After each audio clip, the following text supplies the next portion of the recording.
Nos da muchísimo gusto, la verdad, muchísimo gusto estar en Oaxaca,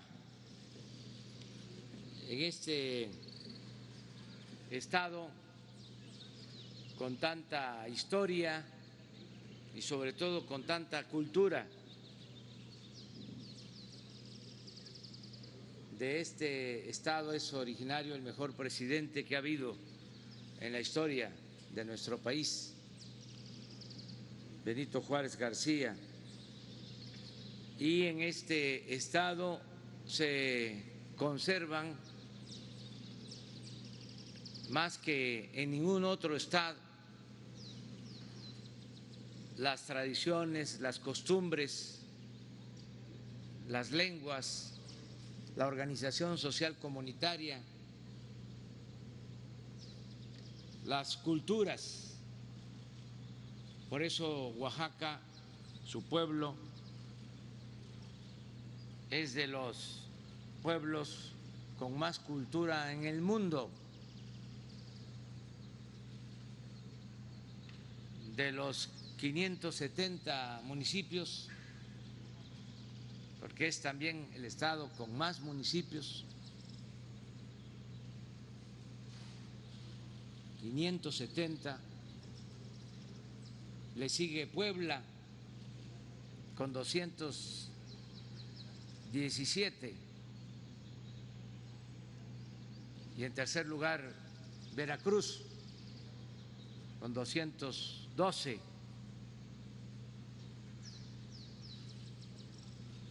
Además de ser el estado con más municipios,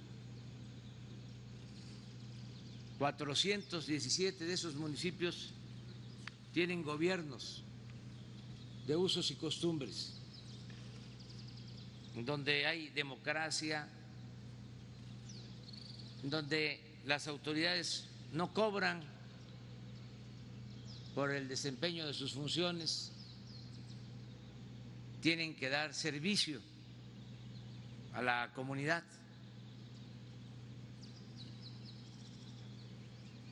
Hay tequio, es decir, todos participan, hay ayuda mutua y entre otras cosas, en esos municipios también los policías dan servicio, son miembros integrantes de la comunidad que tienen que dar servicio. Incluso así se empieza a dar el servicio en las comunidades, trabajando en la vigilancia. No son policías, se les conoce como topiles, y ahí van ascendiendo hasta llegar a regidores, presidentes municipales, sin cobrar, y luego la recompensa mayor, ser integrantes de los consejos de ancianos en los pueblos, en los municipios. Por esa organización social, comunitaria, por esa cultura, no hay muchos delitos en estos municipios. Y esto aplica a nivel nacional, que es muy interesante que se sepa. Entre más cultura, menos delincuencia. Me refiero a la cultura de los pueblos, a las tradiciones, las costumbres que vienen de lejos, porque hay integración en las familias, respeto a los ancianos, respeto a la naturaleza, toda una expresión de las grandes civilizaciones que hemos heredado en México, que es de las fortalezas principales, si no es que la principal fortaleza de México, su cultura, que es lo que siempre nos ha salvado ante cualquier calamidad, inundaciones, terremotos, hambrunas, malos gobiernos. Salimos adelante por nuestras culturas. Entonces, por eso nos da mucho gusto estar en Oaxaca, hacer este homenaje al pueblo de Oaxaca por su organización social comunitaria, por sus culturas. Y vamos a informar sobre cómo vamos en materia de seguridad en Oaxaca y le vamos a dar la palabra al gobernador Alejandro Murat, con quien llevamos muy buena relación. Estamos trabajando de manera coordinada, no solo en el tema de seguridad, hay muchos programas en Oaxaca que se están ejecutando con la participación de los gobiernos municipales, del gobierno del estado y del gobierno federal. Es también de los estados que está recibiendo más apoyo de la federación de manera directa. Están llegando beneficios a la población. Yo podría aquí decir que de el 1.000.000 de viviendas que hay en Oaxaca aproximadamente, ya a un 85% de las viviendas, 85% de las familias les está llegando cuando menos una ayuda, un programa de bienestar. Por eso me siento muy satisfecho, además de que se están haciendo obras de comunicación importantes. Se van a terminar las 2 carreteras que comunican a la capital con la costa y a la capital con el istmo. Es un compromiso. Se están construyendo en los municipios de usos y costumbres caminos de concreto con la participación de la gente, caminos para pavimentar, para comunicar a las cabeceras municipales. Y aquí en Oaxaca se ha iniciado ya el programa de desarrollo del istmo de Tehuantepec, que es un programa estratégico en el plan de impulso a la economía de nuestro país. Vamos a estar de visita estos días en Oaxaca, además de estar en la capital, vamos hacia el istmo, luego vamos a la costa y regresamos a la Ciudad de México hasta el domingo. Todo este fin de semana vamos a estar visitando, supervisando obras aquí en Oaxaca. Y repito, es muy buena la relación con el gobernador, de primera.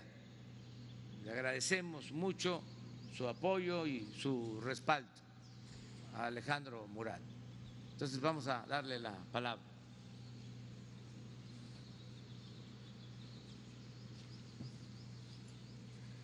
Gracias, señor presidente. Sea usted bienvenido a esta que es su tierra, que es su casa, y siempre es motivo de alegría que usted nos visite. Quiero empezar con un video para que conozcan rápidamente los avances que ha tenido Oaxaca en la mesa de seguridad de manera coordinada con el gobierno federal y los gobiernos municipales en el combate a la delincuencia organizada. Creamos una fuerza de trabajo coordinado entre el gobierno federal, el gobierno de Oaxaca y los municipios para garantizar el bien común. De esta manera, incrementamos la seguridad y la paz social en todo el estado y, a través de 8 ejes, alcanzamos resultados positivos, como lo demuestran las estadísticas que colocan a Oaxaca por debajo de la media nacional en el índice delictivo. 1. Operación policial continua. Según datos del Secretariado Ejecutivo del Sistema Nacional de Seguridad Pública, la estrategia biestatal de coordinación en materia de seguridad implementada por ambas entidades logró disminuir la incidencia delictiva en delitos de alto impacto en un 30.2% en los últimos 5 meses. Trabajando junto a las Fuerzas Armadas, la Guardia Nacional y el Centro Regional de Fusión de Inteligencia, CERFI, a través del CNI, redujimos la incidencia delictiva. Gracias a la cooperación entre la Fiscalía General de la República y la Fiscalía General del Estado de Oaxaca, efectuamos 9.112 operativos preventivos de investigación, estratégicos y de inteligencia. En equipo con la Secretaría de Movilidad, frenamos la circulación de vehículos que prestan sus servicios de forma ilegal. 2. Combate a la corrupción y depuración de cuerpos de seguridad. Dimos de baja a 35 elementos de la Policía Municipal en Loma Bonita y a 19 en San Juan Bautista Tuxtepec por no cubrir requisitos del reglamento. Vigilamos la administración pública estatal de los 570 municipios y afianzamos los lineamientos para el combate a la corrupción y las malas prácticas en los cuerpos de seguridad. 3. Registro y profesionalización. Desplegamos brigadas de atención del Registro Único de Policías de Oaxaca, RUPO, y capacitamos a 3.547 policías municipales y topiles. Capacitamos a 5.151 elementos y recibimos el reconocimiento del Secretariado Ejecutivo del Sistema Nacional de Seguridad Pública. Construimos mejores cuerpos de seguridad en beneficio de las y los oaxaqueños. Hasta hoy, el 97% de quienes presentaron sus pruebas de evaluación y control de confianza, C3, obtuvo un resultado aprobatorio. 4.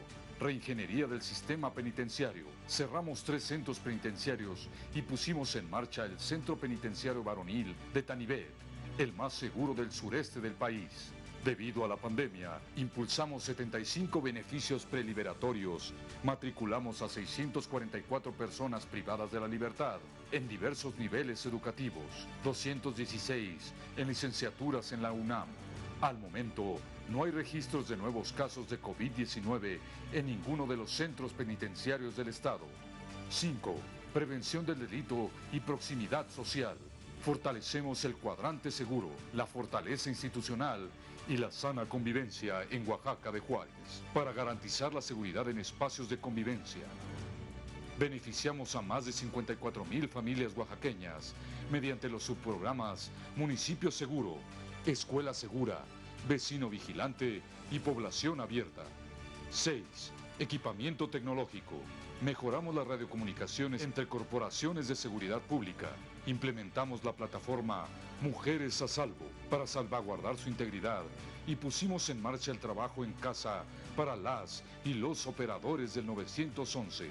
7. Fortalecimiento del tejido social y valores institucionales. Sustituimos el sistema de multas y arresto por la modalidad de tequio. 8. Acciones para la propagación de COVID-19. Sanitizamos continuamente 22 hospitales y espacios públicos en 167 municipios de las 8 regiones, como ocurre en este momento en la cuenca del Papaloapan y en el istmo de Tehuantepec. Inauguramos la clínica del Centro Penitenciario Varonil Tanibet. Se dio atención de primer y segundo nivel a los casos de COVID registrados en este penal. Cerramos por completo la central de abasto y en los centros penitenciarios, las personas privadas de libertad elaboran cubrebocas para su propio uso. En total, implementamos 4.609 acciones de proximidad social entre operativos, filtros sanitarios y recorridos. Crecemos juntos, trabajando y creando puentes de cooperación que garanticen el bienestar de la población y un Oaxaca más seguro.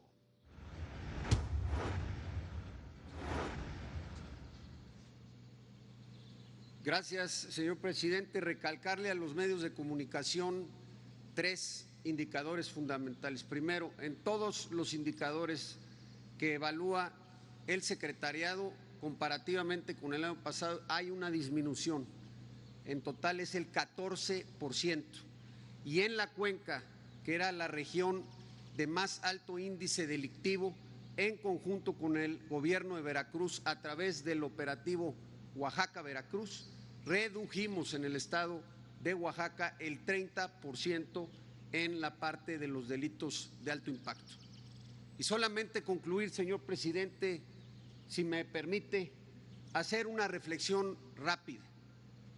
La coordinación funciona, el federalismo funciona, y hay que señalar que el día de hoy, 24 de julio, marca un parteaguas para la historia de Oaxaca, el antes y el después, porque esta gira, señor presidente, de supervisión marca 3 proyectos estructurales que cambiarán para siempre el rostro de Oaxaca y del sureste: el proyecto interoceánico y las 2 autopistas. Por eso hay que hacer una pausa y reflexionar sobre las bondades del federalismo y su pacto fiscal. Habría que recordar por qué en los 70 llegó el gas al norte del país, en específico a Nuevo León, cómo en el 94 se firmó el Tratado de Libre Comercio y permitió arrancar unas rachas de crecimiento más importantes, de crecimiento sostenido en el norte del país. Después se creó el fideicomiso del Bajío en el 90, llegó el gas, la industria automotriz, la agroindustria y la industria aeronáutica.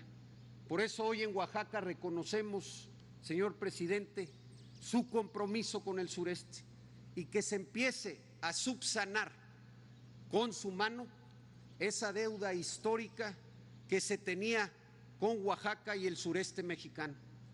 Por eso desde Oaxaca convocamos a la unidad, en donde se piense en las futuras generaciones y no en las futuras elecciones. Aquí cerramos filas con usted, señor presidente, porque la patria la construimos todas y todos y no queremos que nadie se quede atrás. Debe de haber crecimiento, sí, pero con igualdad, así como lo vemos hoy en todas estas obras en donde hay proyectos estructurales, pero también proyectos de beneficio municipal y social, como las carreteras a las cabeceras municipales. Queremos crear, construir y crecer de la mano del gobierno federal, estatal y municipal. Sea usted bienvenido, señor presidente, a Oaxaca. Esta es su tierra, esta es su casa. Muchas gracias.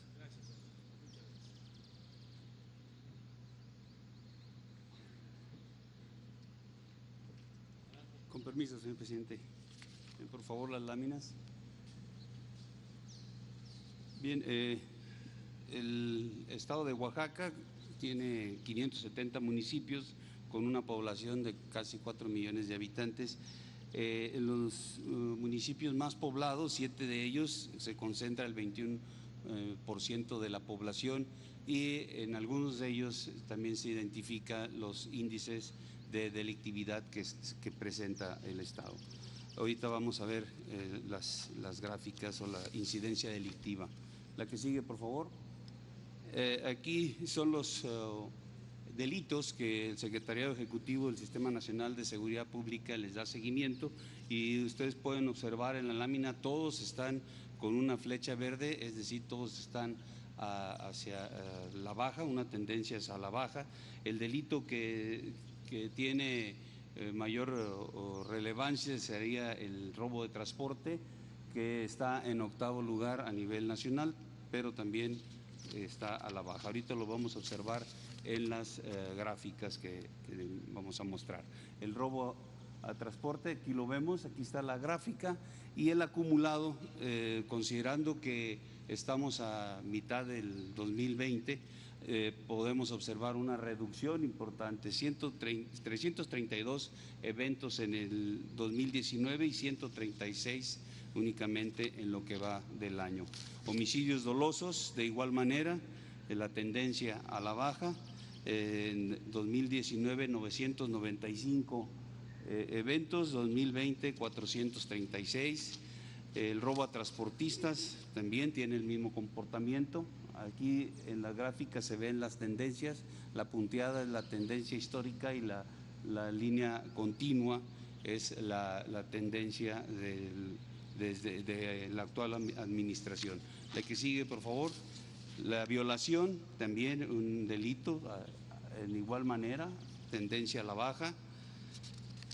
Secuestros, también la tendencia sigue esta misma hacia la baja. Las extorsiones, también una importante reducción en las extorsiones, 130 en el 2019 y únicamente 49 en lo que va del presente año. El robo a casa habitación, también con su tendencia similar a la baja. Aquí tenemos en la gráfica, aquí tenemos el acumulado, 1.479 eventos en el año pasado y este año 636.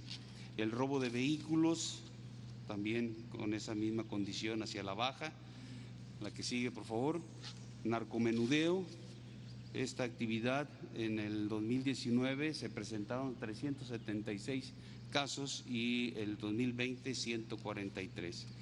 El total de delitos de alto impacto, aquí se puede observar en la gráfica la tendencia que sigue la misma ruta hacia la baja, y en el acumulado se ve una cantidad de 20.305 eventos en el 19 y en este año 8.996. En homicidios dolosos considerados por entidad federativa en la presente administración y hasta el mes de junio, que es la última información que ha publicado el secretariado, el Estado tiene un 12º lugar con 1.521 homicidios, pegado a la media nacional. Y si consideramos estos homicidios dolosos por cada 100.000 habitantes, está en el 13º lugar, abajo de la media nacional con 37.93. Adelante, por favor. Los municipios de mayor incidencia delictiva. Ubicamos 10 municipios con presencia delictiva. Los 3 primeros con una presencia mayor sería Oaxaca, Tuxtepec y Juchitán. Ahí es donde se concentra la parte delictiva, pero también podemos ver aquí en el mapa 3 áreas muy identificadas: la cuenca del Papaloapan, la parte de valles centrales y en la parte del Istmo, en donde están los delitos con mayor número de incidencia. Como ya lo citó el señor presidente, consideramos en el análisis que hacemos en el ámbito de la seguridad que la organización social comunitaria, el régimen de usos y costumbres, constituye una fortaleza grande para el Estado, porque la delincuencia no puede tener un arraigo como en otros puntos de nuestro país. La que sigue, por favor. En cuanto a la seguridad pública del Estado, se tienen 10.768 policías entre estatales y municipales, y considerando 9 de los principales municipios, está concentrado ahí la gran mayoría de policías. Donde están los delitos, ahí está presente la policía. Y lo que es Santa María Coyotepec y Oaxaca, casi 4.000 policías de esos 10.000 están aquí presentes trabajando para reducir los índices delictivos. En cuanto a fuerzas de seguridad federales, tenemos un total de 11.745 elementos, 6.154 operativos desplegados en el Estado. Esto es entre la Secretaría de Marina, la Secretaría de la Defensa y la Guardia Nacional.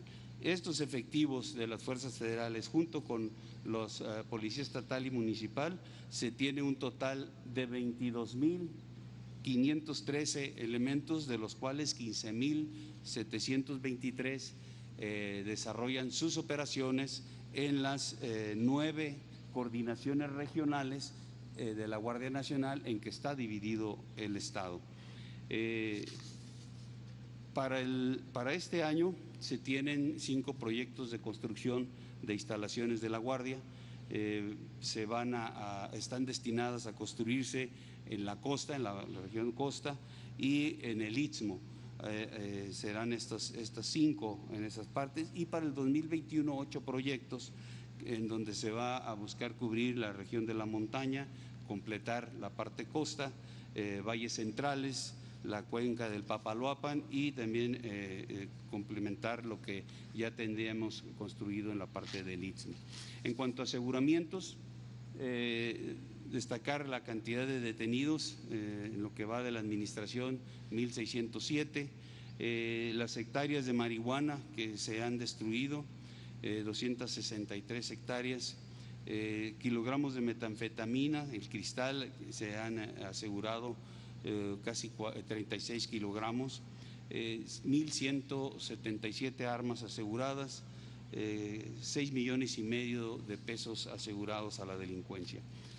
La que sigue, el robo a hidrocarburos. En cuanto a robo de hidrocarburos, aquí el Estado en la parte del Istmo es donde tiene mayor presencia los ductos, y nada más en la parte pegada acá a Veracruz, Puebla, está otra parte de un ducto. En total son 11 diferentes ductos en los cuales se han registrado tomas clandestinas. Tenemos 193 tomas clandestinas que han sido localizadas e inhabilitadas. Los municipios que más tienen incidencia en esto es Matías Romero, Asunción Ixtaltepec, Acatlán de Pérez Figueroa, El Barrio y San Juan Huichicobi. Se han asegurado 61 vehículos que emplea la delincuencia para el traslado de hidrocarburos robados. Se han recuperado 146.179 litros de combustible, 13 predios asegurados y 25 personas detenidas. La que sigue, aquí vamos a ver el comportamiento de las tomas clandestinas en el Estado. En el 2018, 183 tomas clandestinas con 418 barriles diarios de combustible. En el 2019 hay una reducción a 208 y en el 2020 solamente 33 barriles diarios con 31 tomas clandestinas. En cuanto a recursos federales en el ámbito de la seguridad que llegan aquí al Estado, tenemos con un poco más de 205 millones de pesos es el FASP, más de 92 millones de pesos del Fortasec, y en el Fortamun 2.791 millones de pesos. Esto es para fortalecer la seguridad en el Estado. También de manera coadyuvante y para atacar las partes de donde pueda generarse procesos delictivos, tiene el Estado 18 programas sociales, entre los que están los pequeños y medianos productores, productores indígenas, productores de caña de azúcar, productores de café, reconstrucción de viviendas, jóvenes construyendo el futuro.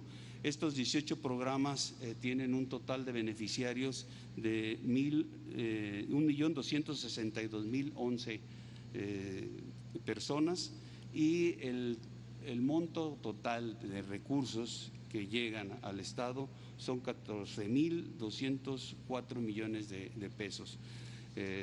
Una parte importante que va dedicada al ámbito social y que coadyuva de manera importante en la seguridad del Estado. En cuanto a la atención de la emergencia sanitaria, en el Estado se cuentan con 47 instalaciones hospitalarias, 2 de Sedena Insabi, 4 de Sedena, 2 de Semar, 18 son del IMSS, 4 del ISSSTE y 17 de los servicios de salud del Estado.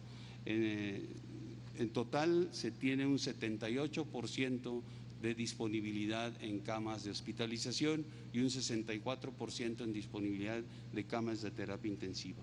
Adicionalmente, Sedena, Semar y Guardia Nacional se están cubriendo la seguridad a 4 instalaciones sanitarias en el Estado, se coadyuva en el patrullaje en diferentes áreas y se tienen 13 fuerzas de reacción para apoyar el Estado en cualquier necesidad para atender la emergencia.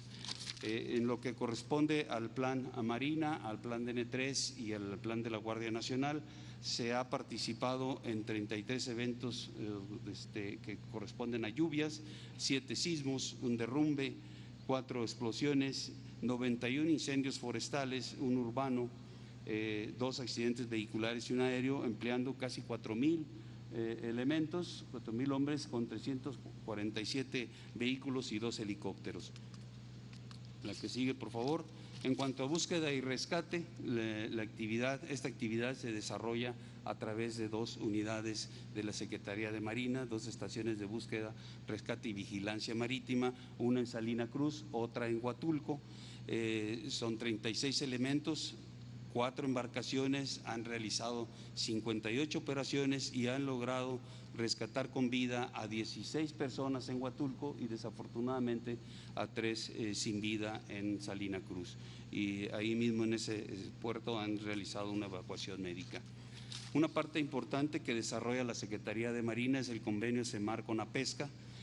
Salina Cruz es la sede de la Subdirección de Inspección y Vigilancia Regional del Pacífico Sur en materia de pesca y su objetivo es verificar el cumplimiento de todas las disposiciones legales en la materia pesquera. Esta actividad se lleva a cabo a través de recorridos de vigilancia, en donde se han hecho a la fecha 10 recorridos, 6 en coordinación con otras dependencias, 4 específicamente Marina. Se han inspeccionado 8 embarcaciones, 11 vehículos y 2 instalaciones. En esta actividad se han recorrido 262 millas náuticas, 835 kilómetros y se han levantado 2 actas de inspección y 2 actas de depósito. Esta es la participación de las Fuerzas Armadas federales en el Estado. Muchas gracias.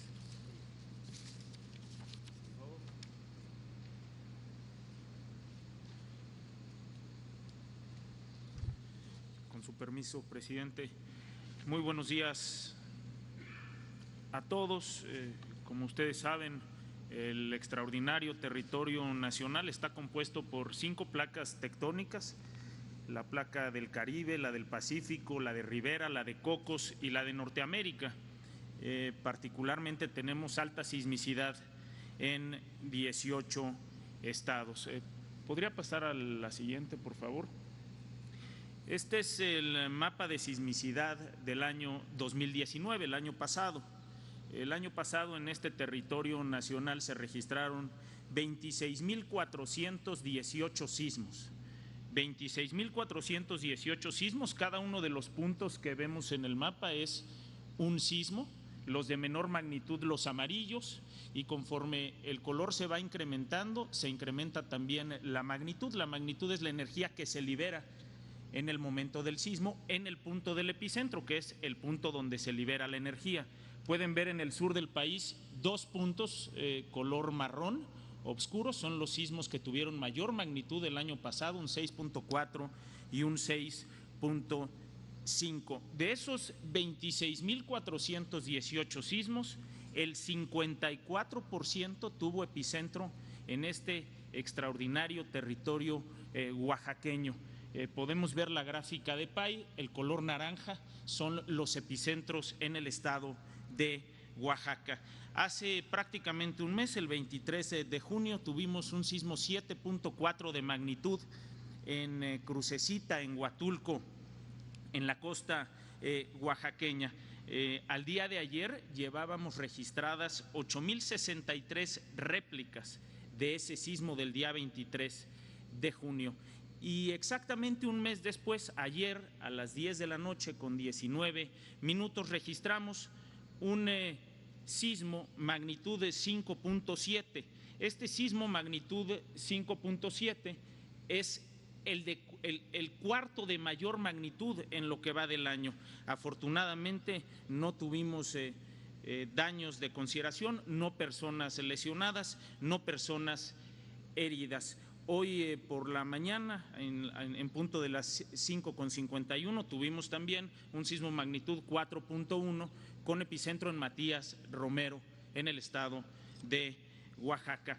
Tenemos como Sistema Nacional de Protección Civil un plan que se llama Prevensismo, que es un mecanismo de coordinación con el gobierno estatal, por supuesto con la extraordinaria participación de nuestras Fuerzas Armadas, el plan de N3C, el plan Marina, el plan de apoyo a la población de la Guardia Nacional y las instancias municipales de protección civil. ¿Para qué? Para prevenir, preparar y atender los sismos. El sismo magnitud 7.4 del 23 de junio generó en respuesta una declaratoria de emergencia para 72 municipios, una declaratoria de desastre para 157 municipios que en este momento se están realizando y cerrando los censos de daños de la infraestructura estatal, municipal y federal para concluir estos censos el día 27 de este mes y el 5 de agosto tener censos definitivos para poder restituir los daños que generó este sismo. Recordar que la sismicidad nadie la puede pronosticar, no se puede controlar. Nadie nos puede decir cuándo va a temblar ni en qué magnitud. Lo que estamos seguros es que volverá a temblar. Por ello es muy importante que todos, sociedad, ciudadanía y gobierno, estemos siempre mejor preparados ante el riesgo sísmico. Si me permite, presidente, únicamente hacer un último comentario. ¿Puede ir adelante? Una más. En el Golfo de México se encuentra la tormenta tropical Hanna, que podría tocar tierra en los Estados Unidos el día de mañana y ya como depresión tropical podría afectar con viento, con lluvia a los estados del norte de nuestro país, particularmente a Coahuila, Nuevo León y Tamaulipas. Lo más importante es estar muy atentos a los avisos del Servicio Meteorológico Nacional. Antes de la lluvia ponernos a salvo, durante la lluvia no ponernos en riesgo y después de la lluvia regresar con mucho cuidado a casa. ¿Sería cuánto, presidente? Bueno, pues es el informe general y abrimos para preguntas.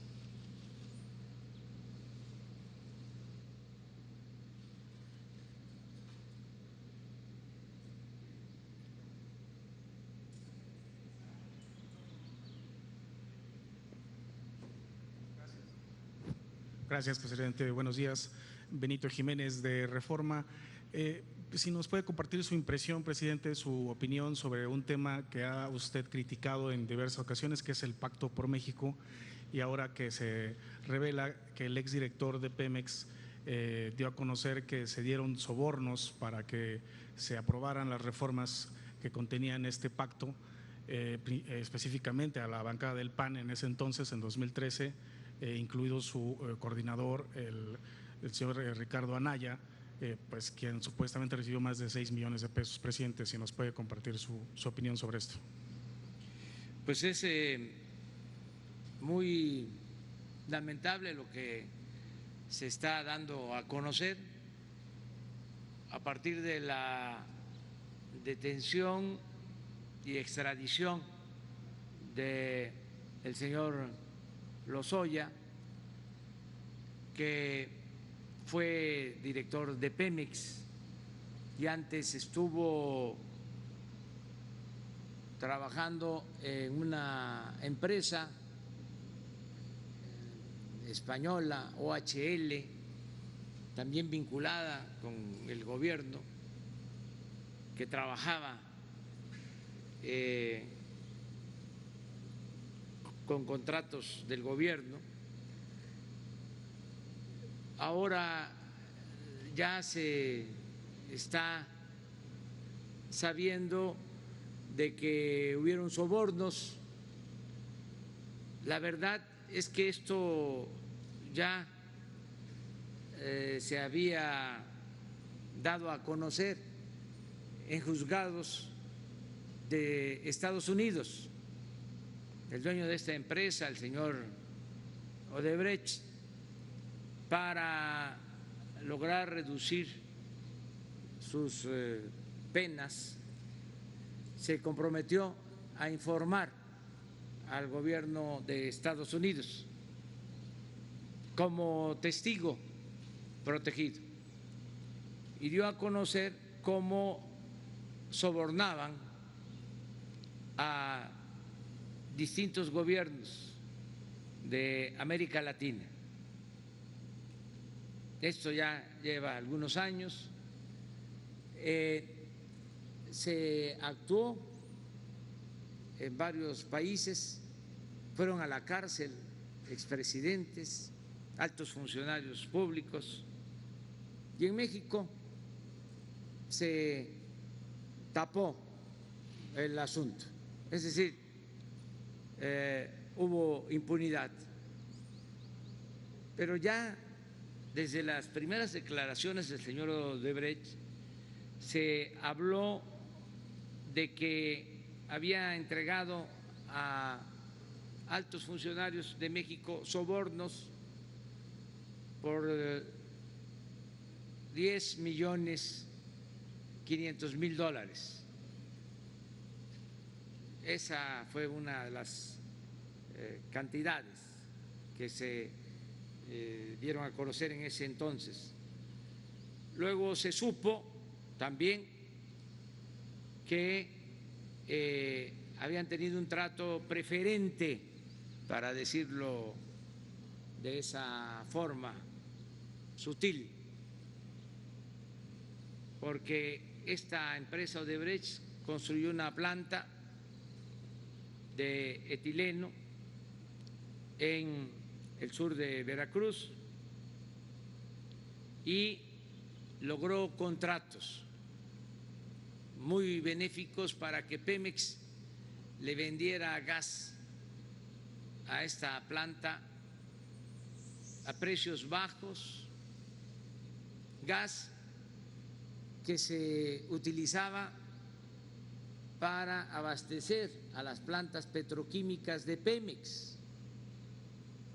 O sea, se dejó sin gas a las plantas petroquímicas de Pemex y al paso del tiempo, pues ya ni Pemex tenía para abastecer gas a la planta de Odebrecht, etileno 21.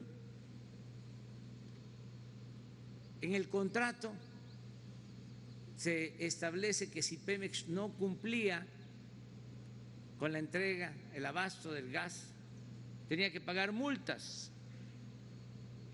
Desde que nosotros llegamos, por lo irregular de este contrato, por lo leonino de este contrato, se dejaron de pagar esas multas que nos parecen abusivas, onerosas, pero existen los contratos. Además, en ese entonces, para la construcción de esa planta, el financiamiento lo otorgó la Banca de Desarrollo, el Banco de Comercio Exterior. Es decir, fue un negocio que se hace al amparo del poder público. Esta empresa, Odebrecht, llega a tener una reunión de su consejo de administración en Los Pinos. Esto se da antes de que llegara el presidente Peña. Luego, ya en campaña, se sabe que se utilizó dinero de Odebrecht para financiar esa campaña. Es también muy interesante recordar que en ese entonces presentamos nosotros denuncias por gastos excesivos de campaña que rebasaban los topes legales.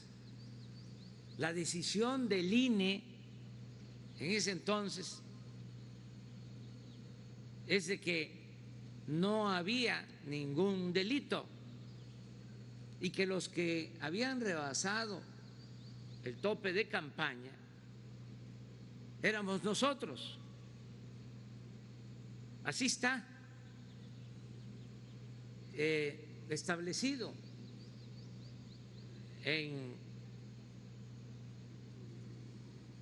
un dictamen del INE. Todo esto sirve de contexto para entender la importancia de que ahora el señor Lozoya esté dando a conocer que hubieron estos sobornos y que se usó dinero para comprar la reforma energética y que se repartió dinero a legisladores de partidos. Sería muy importante terminar de saber cuánto y a quiénes, porque una cosa son los 10.500.000 y otro asunto es también vinculado a este manejo ilegal, lo que se utilizó para comprar, sobornar a legisladores y que se aprobara la reforma energética, el llamado Pacto por México. Sin duda, se usó dinero con ese propósito, porque parte del acuerdo para que firmaran los partidos el Pacto por México, que resultó ser Pacto contra México, era que se iba a comprar la planta de fertilizantes de Altos Hornos de México para producir fertilizante y entregar fertilizante a los campesinos. Era un acuerdo para que se firmara el Pacto por México, que estaban supuestamente demandando las organizaciones campesinas, y para que accedieran y aprobaran el Pacto por México, pues tenían que comprar esa planta que estaba convertida en chatarra y que se sabe se pagaron $200 millones de más, es decir, se pagó un sobreprecio de $200 millones. También Pemex a Altos Hornos de México. Entonces, es un gran fraude.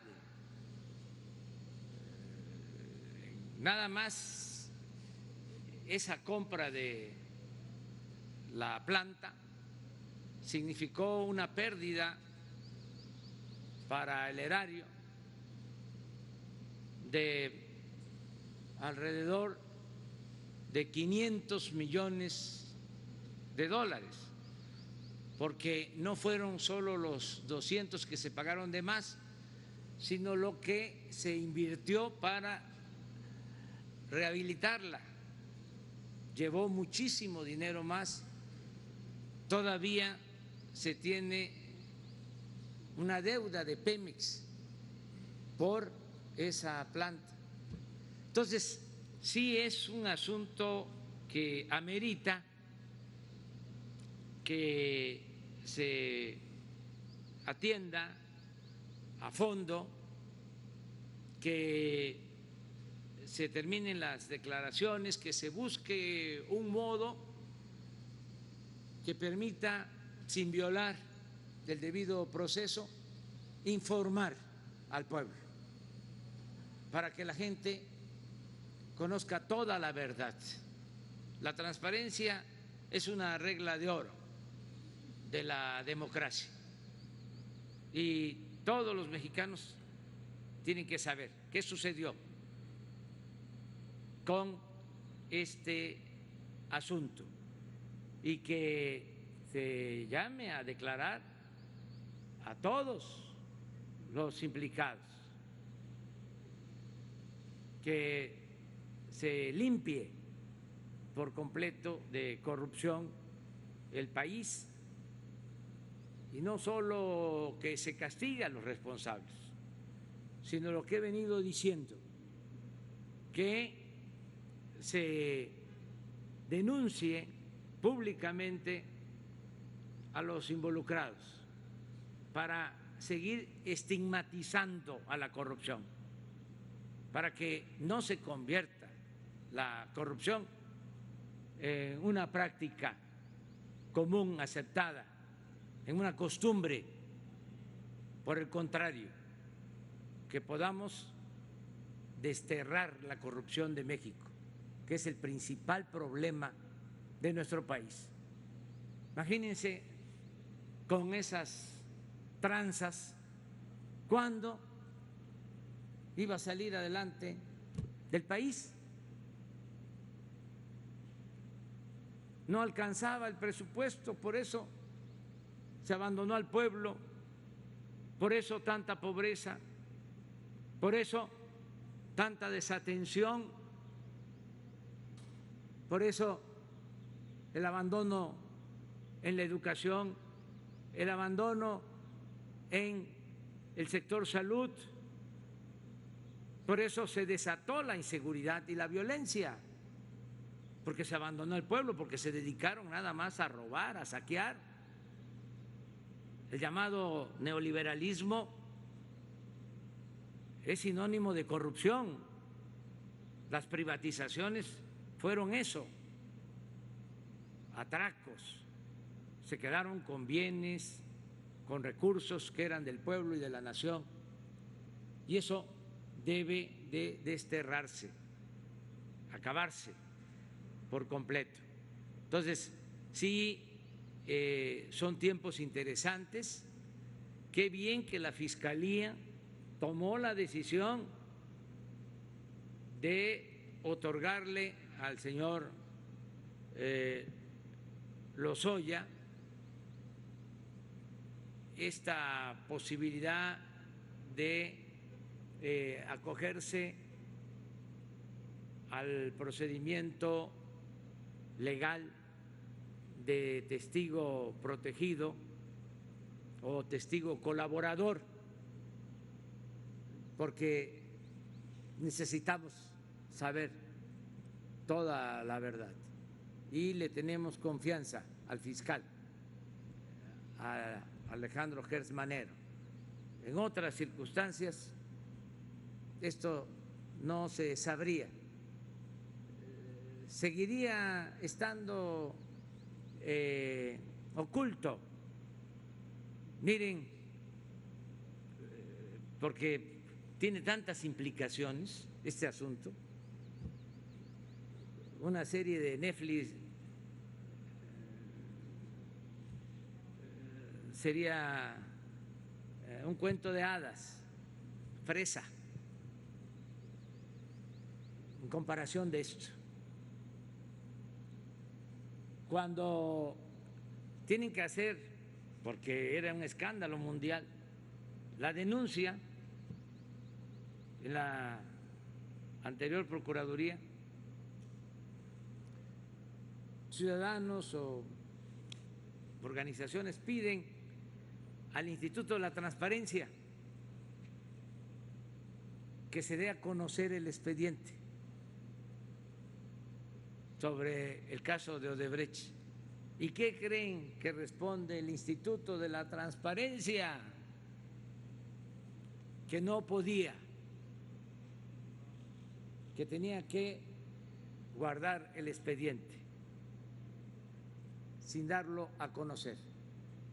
El Instituto de la Transparencia, que cuesta 1.000 millones de pesos mantenerlo. Bueno, yo recuerdo que en ese entonces, cuando andábamos buscando que nos entrevistaran para aprovechar espacios en medios, tuve la suerte de que me entrevistó Loret de Mola, en aquel entonces muy hostil la entrevista. Se ponían los conductores en aquel entonces pues del lado del régimen y me querían siempre sentar en el banquillo de los acusados. Tengo algunas experiencias sobre eso. Algunos simpatizantes, amigos decían: ¿para qué vas? Si no te tratan bien. Pero nosotros necesitábamos comunicarnos. Por eso digo, benditas redes sociales, porque ahora ya es otro asunto, pero imagínense en aquel entonces que había control de la prensa, de la radio, de la televisión, con honrosas excepciones. Entonces me acuerdo que en esa entrevista, que por ahí debe de andar en las redes sociales, me dice el conductor del programa, Loret de Mola: a ver, pruebas de corrupción. Entonces les digo, lo de la compra, le menciono la compra, le describo lo que habían hecho con la compra de la planta de fertilizantes, lo que había hecho Pemex. Y claro, alzó nada más las cejas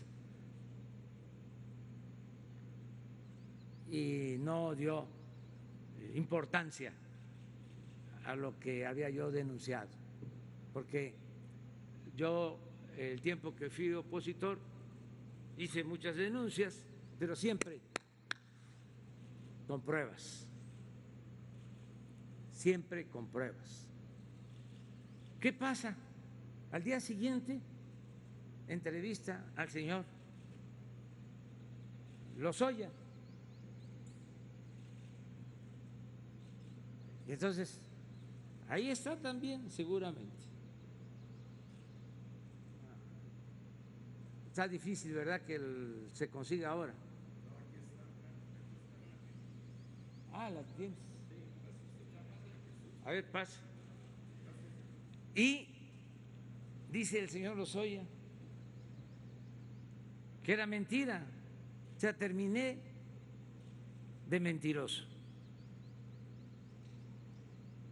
Pero miren cómo es la vida, las vueltas que da la vida. Hace 3 días leí una columna del señor Loret de Mola, ya con otra opinión. No cabe duda que hasta las piedras cambian de modo de parecer.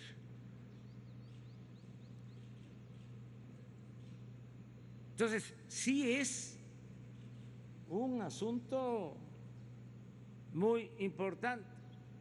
A ver si pasan y vayan buscando la columna de hace 3 días. donde Loret de Mola menciona el tema, aborda el tema.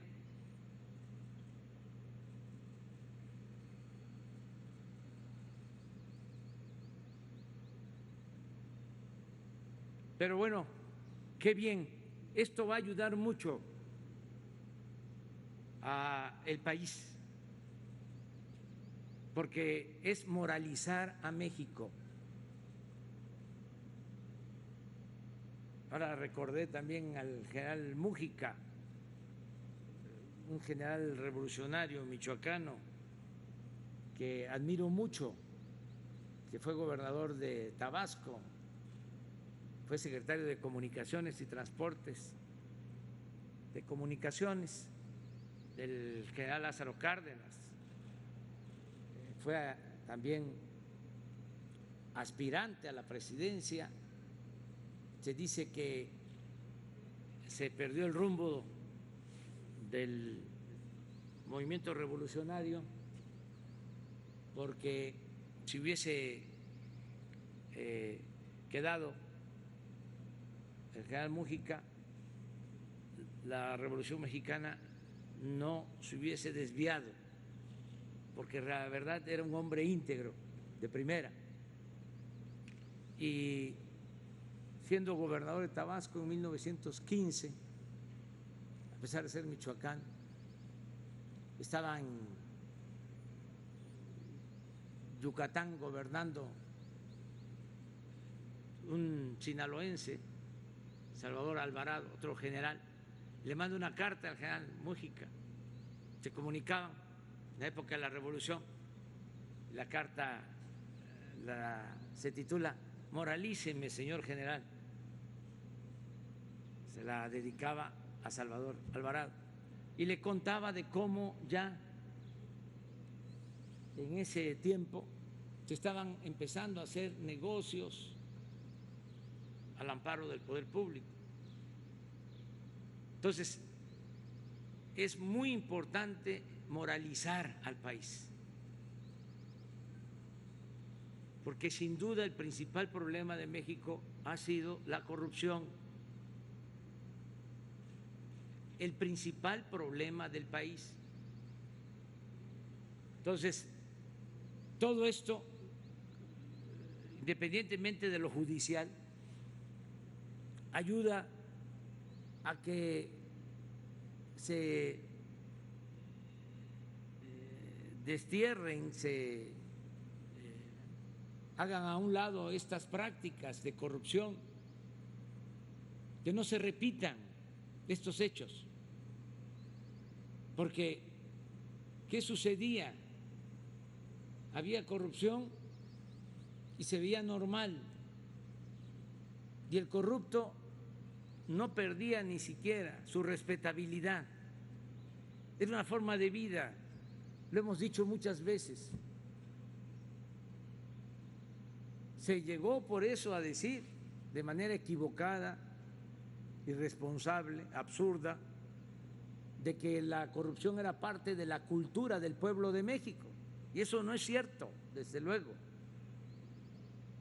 En las comunidades, en los pueblos, hay una gran reserva de valores culturales, morales, espirituales. Nuestro pueblo es honesto.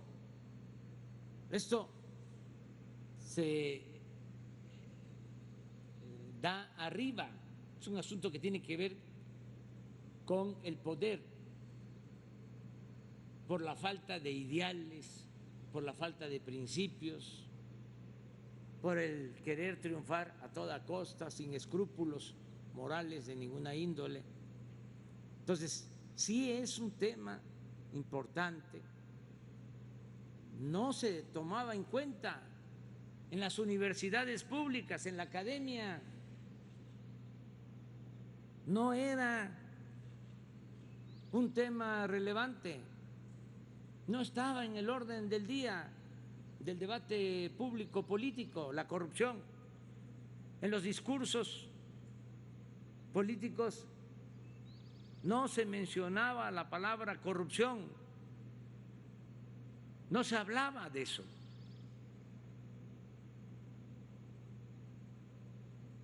porque era una especie de asociación delictuosa la que prevalecía, lo que imperaba. Entonces sí es interesante. No se pudo, ¿verdad? Lo podemos dejar mientras lo buscan y vamos.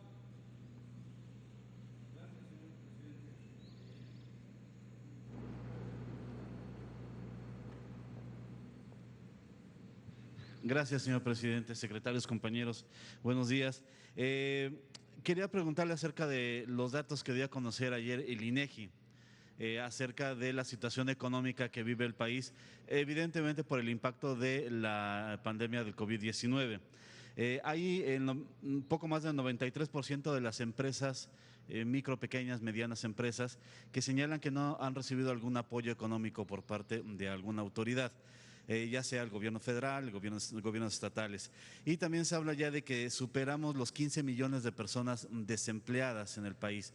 Y hoy se da a conocer muy temprano que el indicador de crecimiento económico llegó a un nivel de 21.6% menos que el año pasado a estas alturas del año. Evidentemente es una situación complicada.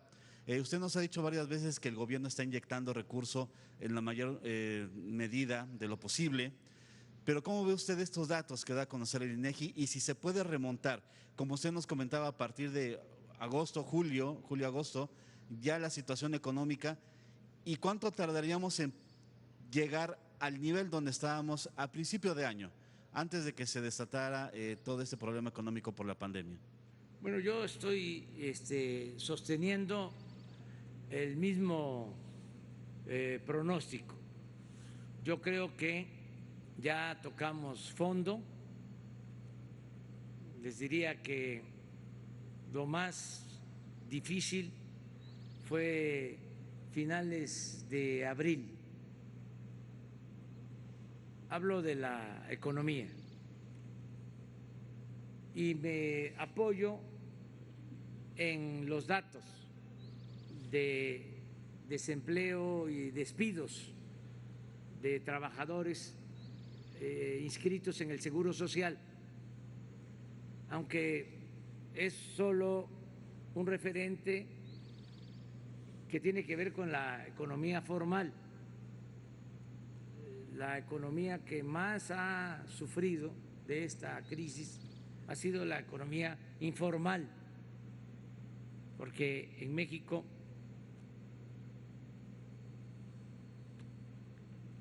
un poco más de la mitad de la población se busca la vida de manera independiente, fuera de la economía formal, porque debido a la política neoliberal, como no hubo opciones, no hubo crecimiento, pues la gente optó por buscarse la vida, por poner un pequeño negocio y salir adelante. Por eso también emigraron muchos de México en el periodo neoliberal. Ahora hay, considerando a los hijos de mexicanos, 38 millones de paisanos en Estados Unidos, y creció en todo el periodo neoliberal la migración y al mismo tiempo la economía informal. Al final de cuentas fueron dos válvulas que nos permitieron evitar un estallido social, porque la gente buscó la forma de salir adelante. En el caso de la migración, al paso del tiempo se convierte en una bendición, porque nuestros paisanos envían remesas. Ese es otro indicador positivo. En vez de bajar las remesas con la crisis, están subiendo y ese dinero está llegando. Bueno, en el caso del empleo, regresando, midiendo solo lo que son los trabajadores inscritos en el Seguro Social, como ya lo he dicho, en abril se perdieron 555,000 empleos. En mayo se perdieron menos, 340,000. En junio, 82,000. Y hasta ayer, en lo que va de julio, la pérdida solo es de 27,000 empleos. Y yo espero que terminemos el mes sin pérdida de empleo. ¿Por qué digo esto? Porque llevamos 5 días, toda la semana, sin pérdida de empleo diaria. Es decir, se están recontratando trabajadores. Entonces, esto me lleva a sostener que ya llegamos al fondo y que va a ser una V y que vamos ya saliendo, que vamos a empezar a salir. Ayer que me tocó inaugurar una sala nueva del aeropuerto de la Ciudad de México, el dato ahí de operaciones ya es mejor, llegaron a estar en el 20% de operaciones, en el uso de turbocina 10%, se cayó el consumo, se pararon los aviones. Ya ayer el dato que me daban era del 43% de operación en el caso del aeropuerto de la Ciudad de México. Entonces, ya vamos a ir saliendo, ya pasó lo peor, pero nos falta todavía. ¿Qué estamos haciendo nosotros? Pues estamos inyectando recursos como nunca, solo que no se está haciendo como antes, que se rescataba arriba y aprovechaban hasta para robar las crisis. Además de que robaban casi siempre, en una crisis también robaban y más. El Fobaproa pues es un ejemplo de eso, cómo convierten las deudas privadas de unos cuantos en deuda pública, que nos significa una carga financiera que todavía estamos pagando. Entonces, se está ayudando abajo. Aquí en Oaxaca, por ejemplo, para poner un ejemplo, y esto aplica a todo el país, en estos 3 meses de crisis se han entregado a pequeñas empresas que tienen trabajadores en el Seguro Social, se han entregado créditos a 3,679 empresas, 3,679 pequeñas empresas de Oaxaca. Se les ha entregado a cada una 25,000 pesos de crédito.